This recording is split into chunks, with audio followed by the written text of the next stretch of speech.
Hi friends, welcome to cinema ரசிகன். நம்ம இன்னைக்கு மூவியில் பார்க்க போகிற படம் இப்போ தேட்டர்ஸில் ரிலீஸ் ஆகி ஓடிட்டு இருக்க தமிழ் படம். படத்தோட நேம் TN 2026 தங்க நட்சத்திரம். இது ஒரு பொலிட்டிக்கல் சட்டையர் மூவி. இந்த படத்தை தம்பி ராமையா அவரோட பையன் உமாபதி டைரக்ட் பண்ணியிருக்காரு. இந்த படத்தில் நட்டி ஹீரோவாக பண்ணியிருக்காரு. இந்த படத்தோட ட்ரெய்லர் ரீசெண்டாக ரிலீஸ் ஆனப்போ கொஞ்சம் சர்ச்சையானுச்சு. அதுக்கு காரணம் விஜய் அவரை டார்கெட் பண்ணி தான் இந்த படத்தை எடுத்திருக்காங்க அப்படிங்கிற மாரி பிரச்சனை உருவானுச்சு.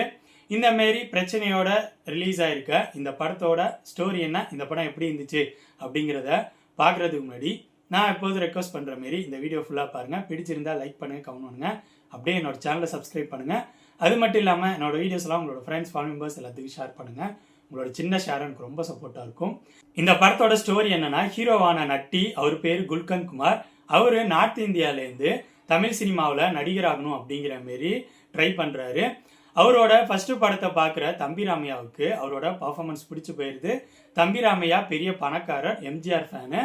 நட்டி அவரோட பர்ஃபார்மன்ஸ் பிடிச்சதுனால தன்னோட இன்ஃப்ளூயன்ஸையும் தன்னோட பணத்தையும் யூஸ் பண்ணி நட்டியை பெரிய நடிகராக்கலாம் அப்படிங்கிற மாரி ட்ரை பண்ணுறாரு. அதுக்கேற்ற மாரி பண்ணவும் ஆரம்பிக்கிறாரு. தம்பி ராமையா நினச்ச மாரியே நட்டி பெரிய நடிகர் ஆகிறாரு. அதுக்கப்புறம் தம்பி ராமையா நட்டியை அரசியலுக்குள்ளேயும் கொண்டு வர ஆரம்பிக்கிறாரு. நட்டியும் அரசியல் கட்சி ஆரம்பித்து தமிழ்நாடோட சீஃப் மினிஸ்டர் ஆகலாம் அப்படிங்கிற மாரி ட்ரை பண்ண ஆரம்பிக்கிறாரு. ஆனால் ஆல்ரெடி அரசியலில் இருக்க கட்சிகள்லாம் நட்டிக்கு பிரச்சனையை கொடுக்க ஆரம்பிக்கிறாங்க. இதுக்கப்புறம் படத்தில் நடக்கிற சம்பவங்கள் தான் TN 2026. இந்த படத்தை பற்றி சொல்லணும்னா, இந்த படத்தோட டெக்னிக்கல் விஷயங்கள் நல்லா இருந்துச்சு. ஒளிப்பதிவு, பேக்ரவுண்ட் மியூசிக், எடிட்டிங்னு எல்லாமே படத்துக்கு சப்போர்ட்டாக இருந்துச்சு. பட் சாங்ஸு எனக்கு ஒர்க் அவுட் ஆகவே இல்லை. அடுத்த இந்த படத்தில் நடித்தவங்களோட பர்ஃபார்மன்ஸ் பற்றி சொல்லணும்னா, நட்ராஜ், தம்பி ராமையா, MS பாஸ்கர்னு படத்தில் நடித்த எல்லாரும் அவங்கவுங்களுக்கு எடுத்த கேரக்டரை நல்லா தான் பர்ஃபார்ம் பண்ணியிருந்தாங்க. அடுத்ததான் இந்த படத்தோட ஸ்க்ரீன் பிளே பற்றி சொல்லணும்னா, இந்த படத்தோட ஸ்க்ரீன் பிளே எனக்கு பெருசாக ஒர்க் அவுட் ஆகவே இல்லை. படத்தோட ஃபர்ஸ்ட் ஹாஃப், செகண்ட் ஹாஃப் ரெண்டுமே சுவாரஸ்யம் இல்லாத மாதிரி தான் தோணுச்சு. படத்தோட ஃபர்ஸ்ட் ஹாஃப் ஆகுது செகண்ட் ஹாஃபோட கம்பேர் பண்ணும்போது கொஞ்சம் பெட்டராக இருந்துச்சு. பட் ஓவராலாக ஸ்க்ரீன் பிளே எனக்கு சுமாராக தான் இருந்துச்சு. அதுக்கு காரணம் இவங்க ஐடியாஸாக யோசித்த விஷயங்கள் எல்லாத்தையும் ப்ரெசென்ட் பண்ண ரொம்பவே தடுமாறி இருக்காங்க. படத்தில் எந்த ஒரு ஃபீலும் நமக்குள்ள ப்ராப்பராக கனெக்ட் ஆகவே இல்லை. அந்த மாரி தான் இந்த படத்தை ப்ரெசென்ட் பண்ணியிருக்காங்க. அது மட்டும் இல்லாமல் இந்த படத்தோட காமெடியும் எனக்கு ஒர்க் அவுட் ஆகவே இல்லை. இவங்க சொல்ல வந்த விஷயத்த டைரெக்டாக சொல்லாமல் சுற்றி சொதப்பி குழப்பி வச்ச மாரி தான் எனக்கு தோணுச்சு.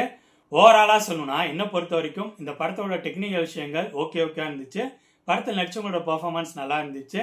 இந்த படத்தோட ஸ்க்ரீன் பிளே இவங்க சொல்ல வேண்டிய விஷயத்த டைரெக்டாக சொல்லவே இல்லை, சுற்றி குழப்பினமே இருந்துச்சு. அது மட்டும் இல்லாமல் ஐடியாஸாக யோசித்த விஷயங்களை ப்ராப்பராக இவங்க ப்ரெசென்ட் பண்ணல. இதனாலேயே இந்த படம் டோட்டலாக எனக்கு சொதப்பலாக தான் தோணுச்சு. இந்த படம் ரொம்ப சுமாரான படம். இந்த படம் இப்போ தேட்டர்ஸில் ரிலீஸ் ஆகி ஓடிட்டுருக்கு. ஸோ என்னோட ரிவ்யூ பேஸ் பண்ணி முடிவு பண்ணிக்கோங்க, இந்த படத்தை பார்க்கலாமா வேணாமான்னு. ஓகே ஃப்ரெண்ட்ஸ், இந்த வீடியோ உங்களுக்கு பிடிச்சிருக்குன்னு நினைக்கிறேன். தேங்க்ஸ் ஃபார் வாட்சிங். இந்த வீடியோ பிடிச்சிருந்தா லைக் பண்ணுங்கள், கமெண்ட் பண்ணுங்கள், ஷேர் பண்ணுங்கள். அப்படியே சினிமா ரசிகன் சேனலை சப்ஸ்கிரைப் பண்ணுங்கள். கூடவே பக்கத்தில் இருக்க பெல் ஐக்கானையும் கிளிக் பண்ணுங்கள். அப்போ தான் நம்ம போடுற வீடியோஸ் உடனுக்குடன் உங்களுக்கு வந்து சேரும். தேங்க்யூ.